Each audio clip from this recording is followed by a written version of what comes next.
There wasn't any shooting, but this ordinary shopping street has been the scene of a revolution, a social revolution caused by the war, which has changed the buying habits, and therefore the living habits, of the British people as drastically as bombs changed their towns.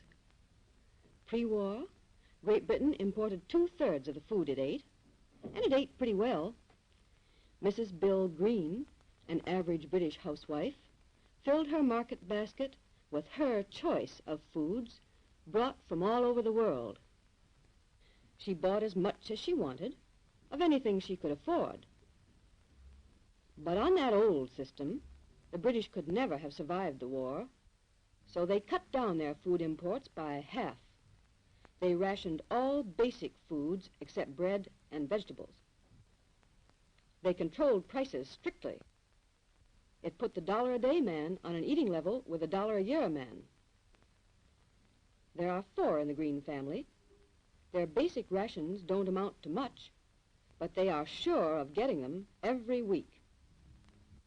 2 pounds of sugar, half a pound each week for everyone, half a pound of tea, 2 ounces each, half a pound of butter, half a pound of lard,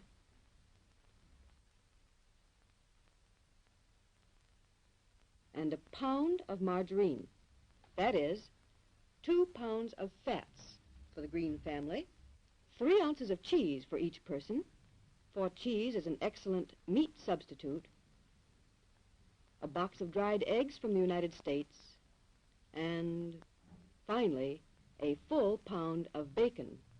Canned goods, what few there are, and spaghetti, breakfast food, and all that sort of thing, are rationed on the points system. And since all prices are controlled, housewives can afford the cost in money. It's the cost in points that's the problem. Shredded wheat, for example, is 3 points. The jar of jam is on the basic ration. When Mrs. Green has collected all her groceries, she has to start thinking about the meat ration. Meat is rationed by value, 23 cents worth for everybody each week. It works out at an average of a pound a week on each individual's plate. While Mrs. Green stands in line for her meat, Bill Green gets ready to take the 10:30 morning express to Birmingham. Because he works on the railway, Bill gets an extra tea allowance, for tea is as precious to British workers as coffee is to Americans. Bill must get along on odds and ends of meat substitutes in his sandwiches, but he doesn't grumble if he gets plenty of tea strong enough for a mouse to trot on. Helen Green, who was drafted to work in a tank factory, does a semi-skilled job of drilling for at least 48 hours a week. She eats her lunch in a factory canteen. Since the war began, 10,000 new canteens have been started, mostly in factories and schools. These canteens get extra allowances of food. Jimmy, the baby of the family, and his pal have had a good lunch at school, but Jimmy can never get enough candy to fill his sweet tooth. His ration, like everybody's, is only 3 ounces a week. He finished that days ago. But his chum is a hoarder. He has saved a whole month's ration. Saving has always seemed rather an anemic virtue to Jimmy, except at such moments as this. But maybe he can persuade his chum to do a little bartering. Candy is worth more than a penknife in a swap. Back at the butcher's, Mrs. Green is lucky enough to get that roast she was hoping for as her family's meat ration for the week. Price, 92 cents. If they slice it thin enough, there may be some left for hash. Even though the rest of the family eat their lunches out, Mrs. Green finds that feeding them well when they're at home is no small job.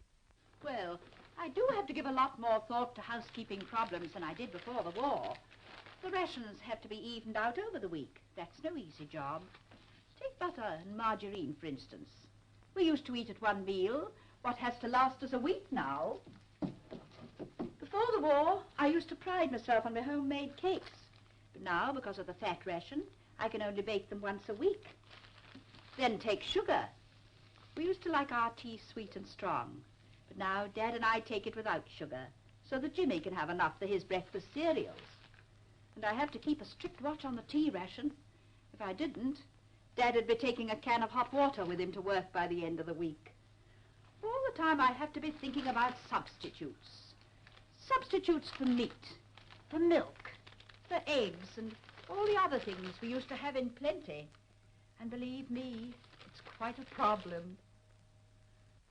For Helen Green, the war's biggest riddle is how to keep pretty and decently dressed in the midst of luxury taxes and stringent clothes rationing. It's a waste of time now, walking into a shop and asking for your favorite brand of cosmetics. You just take what you can get. And as they're classed as luxury goods, the government slaps 100% purchase tax on them. But the main headache is trying to figure out a wardrobe on 24 clothing coupons every 6 months. If I want a woolen frock, that takes 11 coupons, leaving me just enough for a pair of shoes and, say, a blouse. Mother takes the other 2 for towels. And, of course, there's a purchase tax on clothes, too. My last winter coat cost twice as much as I'd have paid pre-war. But when every coupon counts, you can't afford to buy cheap stuff. All women's magazines offer hints, and women have used more ingenuity over their clothes than ever before. They simply have to, with only 24 coupons to spend every 6 months.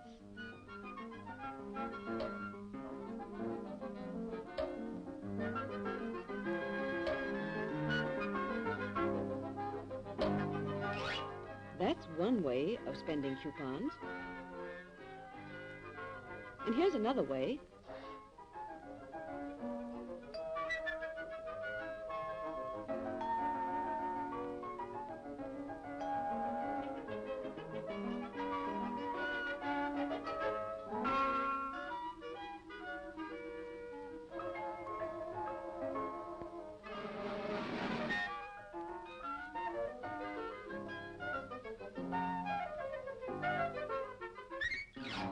By patching and mending and making things over, women have managed to look neat and fresh on the outside, even if they sleep without nighties and cut down on lingerie.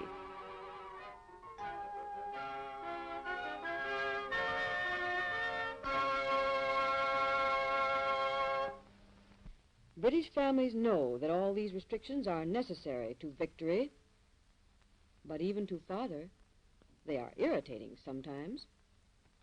Tobacco, beer, and all the other things that I consider necessities, they class as luxuries and are taxed accordingly.